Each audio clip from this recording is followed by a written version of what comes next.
সৌভাগ্যবশত সংকট কেটে গেছে নারায়ণ। সংকট এখনো কাটেনি দেবী। এই সংসার প্রলয়ের মুখে দাঁড়িয়ে আছে, রুদ্র আর মহাকালী মুখোমুখি। আর যে কোনো মুহূর্তে প্রলয়ের মেঘ ঘনিয়ে আসতে পারে। আমার মন অন্য কিছুই বলছে নারায়ণ। সংহারের আহ্বান জানানো মহাকালী শেষ মুহূর্তে মমতার ডাকে সাড়া দিয়েছেন। উনি সংহারক থেকে পালক হয়ে গেলেন, নিজের ক্রোধের দ্বারা গণেশকে রক্ষা করলেন। আমার সম্পূর্ণ বিশ্বাস আছে রুদ্রের মধ্যে লুকিয়ে থাকা পিতা গণেশের সম্মুখে নিজের স্ত্রীর সঙ্গে দ্বন্দ্ব করবেন না। মমতার কবচ এই প্রলয়কে আটকাবে নারায়ণ।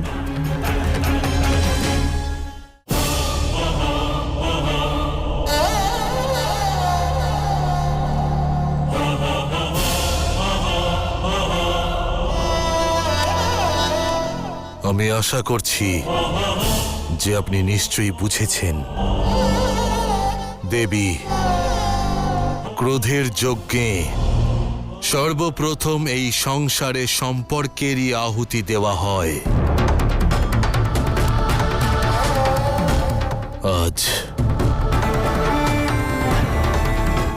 আপনার ক্রোধের অগ্নির তাপে আপনি নিজেরই অংশের বিনাশ করতে চলেছিলেন।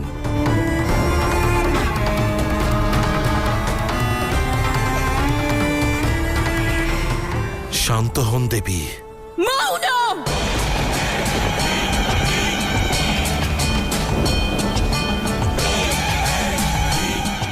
মৌন! বন্ধ করুন ভান করা। বিড়ম্বনা তো এটাই,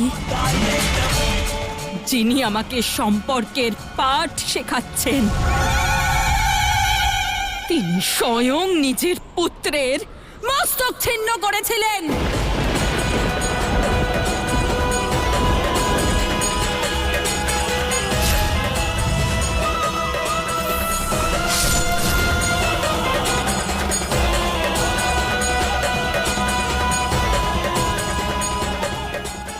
মনে রাখবেন, এখন আমি না কৈলাসের অধীশ্বরী আর না সৃষ্টির শক্তি।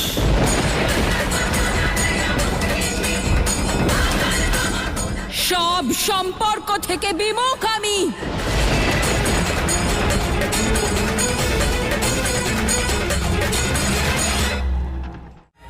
এবার যদি কেউ আমার পথ আটকায় তাহলে দ্বিতীয়বার দয়ার যেন আশা না রাখে। এই সংসারকে জীবনহীন করে দেব, জীবনহীন করে দেব।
পিতা, এই ধ্বনি পশুদের আকর্ষণ করতে চলেছে, কিন্তু এটা কে আর কেন বাজাচ্ছে বুঝতে পারছি না। গণেশ, আমি আগেও বলেছিলাম কৈলাসে ফিরে যাও, সংকট এখনো টলেনি।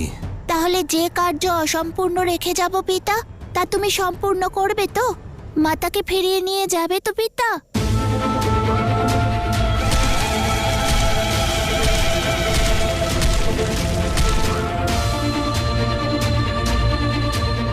আমি তোমাকে ফিরতে বলেছি।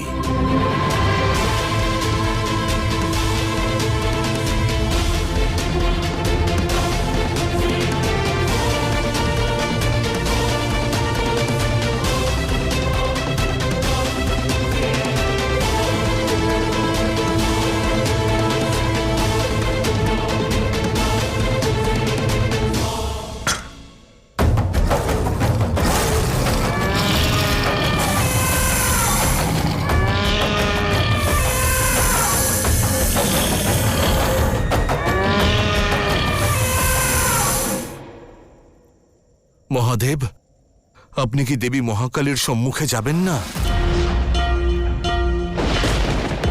আজ কাশীতে এত বড় সংকট এসেছে, আপনি তা দূর করবেন না? রুদ্র হোক বা মহাদেব, তা একই পরম শিব।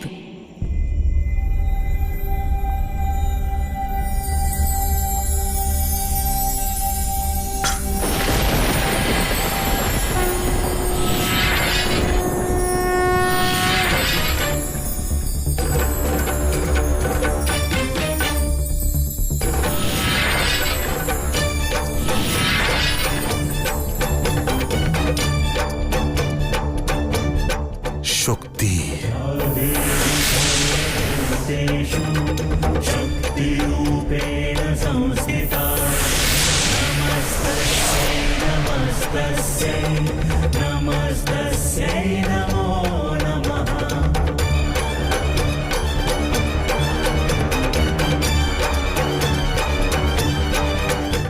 যার উদ্দেশ্য রক্ষা করা, সে মৌন থেকেও রক্ষা করে।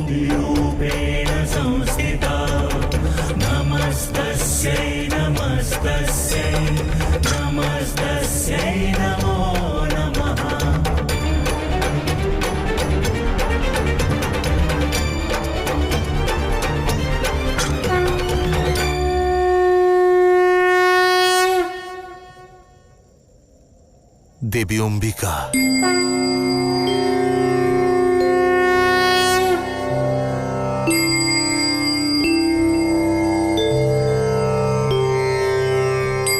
মহাদেব, যেভাবে আপনি আমাকে রক্ষা করেছিলেন, সেইভাবেই এই সংসারকেও রক্ষা করে এসেছেন। আমি দেবী সতী নই, শুধু ওনার একটি অংশ। ওনার জিহ্বার তেজ, ওনার ঊর্জা।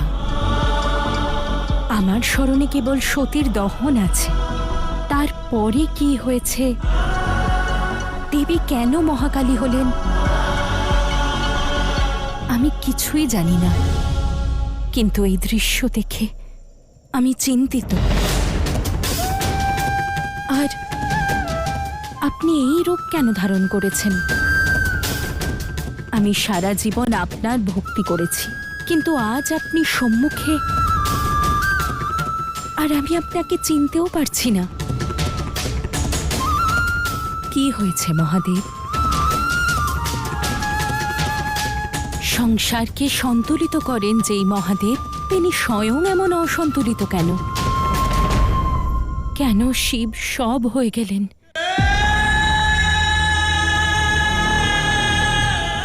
কেন?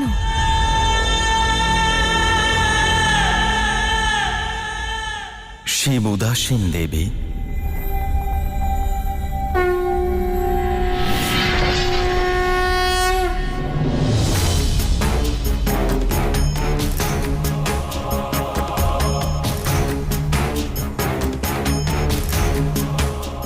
রুষ্ট তিনি সংসারের ওপরেও, আর হয়তো সংসারের সঞ্চালকের ওপরও।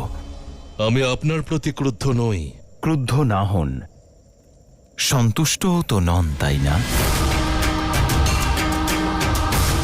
আপনি ত্রিকালদর্শী মহাদেব। আপনি এটা জানেন যে আগামী দিনেও এই সংসারের আপনার সহায়তার প্রয়োজন আছে। কালও মহাকালের হস্তক্ষেপের জন্য অপেক্ষারত।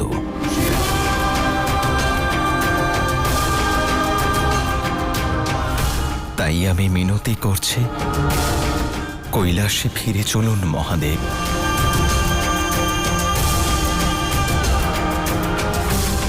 কৈলাস কেবলমাত্র একটি স্থান নয় নারায়ণ, শিব আর শক্তির পরিবারের ধাম হল কৈলাস। যখন পরিবারই সঙ্গে নেই তখন কিসের গৃহ, কিসেরই বা মরুস্থল?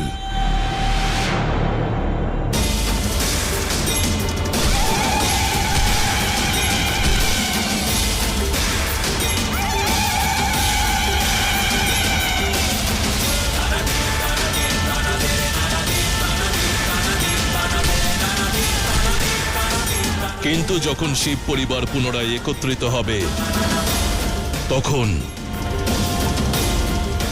আপনি আমাকে আবার ওখানেই পাবেন নারায়ণ।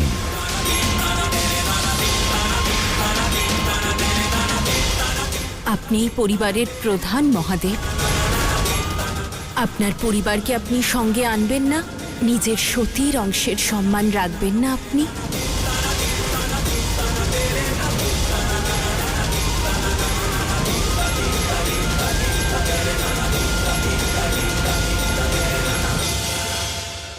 মহাদেব,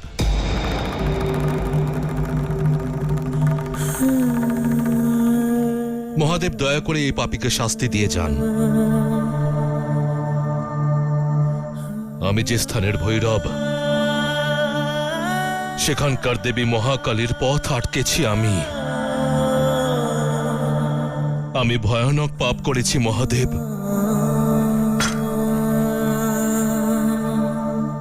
আমাকে শাস্তি দিন। তুমি শাস্তির নয় বরং আশীর্বাদের যোগ্য। উন্মুক্ত অর্থাৎ আনন্দময় হয়ে থাকা, আর তুমি সকল আনন্দ ত্যাগ করে একজন ভৈরবের কর্তব্য পালন করেছ।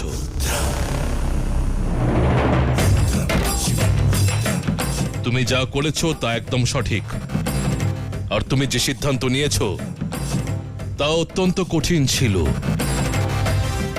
সেই জন্য এমন এক সময় আসবে উন্মুক্ত ভৈরব, যে ভৈরবের নাম কোমলভাবে স্মরণ করা হবে, ভালোবাসার সঙ্গে যুক্ত করা হবে, আর সেই নাম কেবল তোমাকেই সমর্পণ করা হবে।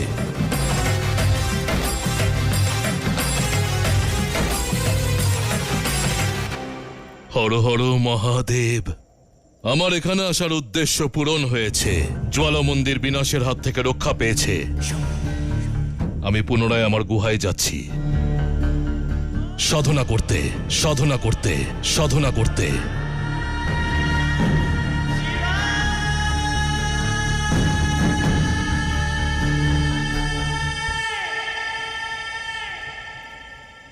আপনি সংসারের সঞ্চালক,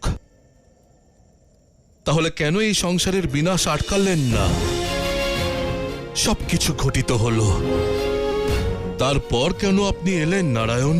আমার কাজ সংসারের সঞ্চালনা, নিয়তি পরিবর্তন করা নয়, ঘটনাকে সঠিক পথে চালিত করা, তার পথে বাধা সৃষ্টি করা নয়। ধৈর্য ধরুন ভৈরব, শীঘ্রই আপনি সব বুঝতে পারবেন।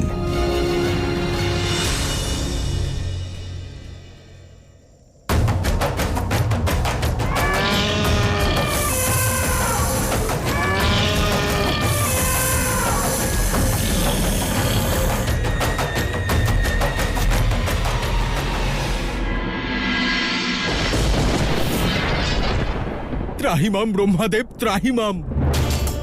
প্রভু, আপনার দেওয়া বরদানকে ঢাল বানিয়ে ওই দুষ্ট দুন্ধবিনাদ নিজের যজ্ঞে ৮৪ লক্ষ প্রাণের আহুতি দিয়ে সংসারের উপর ক্ষমতা স্থাপন করে দেবরাজ হতে চলেছে। প্রভু,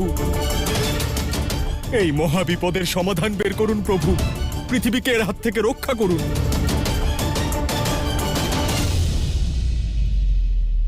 আমাকে কেন স্মরণ করলে ইন্দ্র? সব সময় তো সমস্যায় পড়লেই নারায়ণ বা মহাদেবের কাছেই যাও। তাহলে যাও, মহাবিদ্যা আছে তো, তাহলে স্মরণ করো মহাদেবকে। যখন সৃষ্টিকর্তাকে সত্যিই সম্মান করবে তখন আসবে।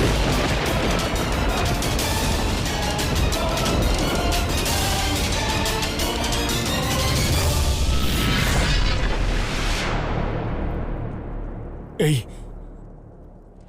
এই ব্রহ্মাদেবের কি হলো? সংসার ঘোর সংকটে রয়েছে, কিন্তু ব্রহ্মাদেব মান আর অপমানের দ্বন্দ্বে।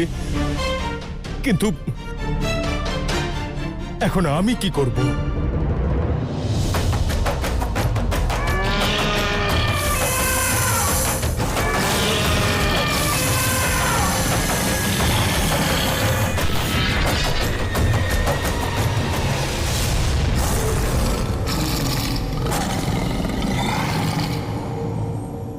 আমি জানতাম আমাকে আটকাতে আসবে নারায়ণ। সৃষ্টি রক্ষা করার জন্য, ইন্দ্রলোককে রক্ষা করার জন্য। আমার পক্ষে কি করে কাউকে সাহায্য করা সম্ভব দুন্দুভিনাদ? আমার শক্তির আধার শিব এখন উদাসীন, আর তুমি তো ব্রহ্মাদেবের বর পেয়েছ। তাহলে কিসের জন্য এখানে এসেছেন? আমি ক্লান্ত দুন্দুভিনাদ, তোমায় দেখতে দেখতে। এইভাবে এই ঢোল বাজাতে থাকবে নাকি কিছু করবেও? যা করার করে ফেলো। এই প্রাণীদের আহুতি দাও আর যাও, ইন্দ্রের কাছ থেকে তার ইন্দ্রাসন ছিনিয়ে নাও। অসুর মাতার আদেশের বন্ধনে আবদ্ধ আমি।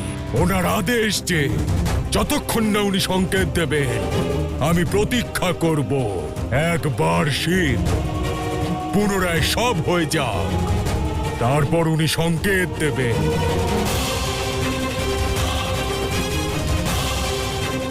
ইন্দ্রাসনের লোভ আছে যার, সে সময় বিচার করে নাকি? নাকি তুমি অজুহাত দেখাচ্ছ দুন্দুভিনাদ?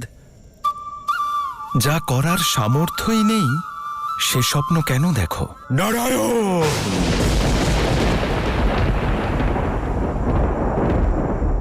এ ক্রোধের সময় নয় দুন্দুভিনাদ, ভাবার সময়।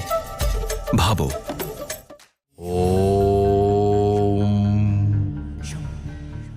কুমোর মাটি দিয়ে কেবল পাত্রই নয়, সুন্দর কলাকৃতিও নির্মাণ করে, কিন্তু তার জীবন যে মাটির ওপর নির্ভরশীল, সেই মাটিকেই তাকে পা দিয়ে দলতে হয়। আকৃতি দেওয়ার জন্য তার ওপর প্রহার করতে হয়, তখন সেই পাত্র একটি মূর্তি হয়ে ওঠে, যাকে ভক্তি ভরে পুজো করা হয়।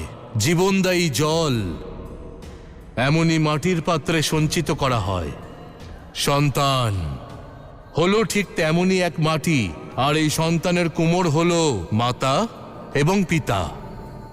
সন্তানকে নিয়ে গর্ব করার জন্য প্রতিকূল পরিস্থিতিতে লড়াই করা শেখানো আবশ্যক। প্রিয় ব্যক্তির অস্তিত্ব উজ্জ্বল করার জন্য তাদের অস্তিত্বের ওপর প্রহার করতে হয়, আর তাও অবলম্বন সহ।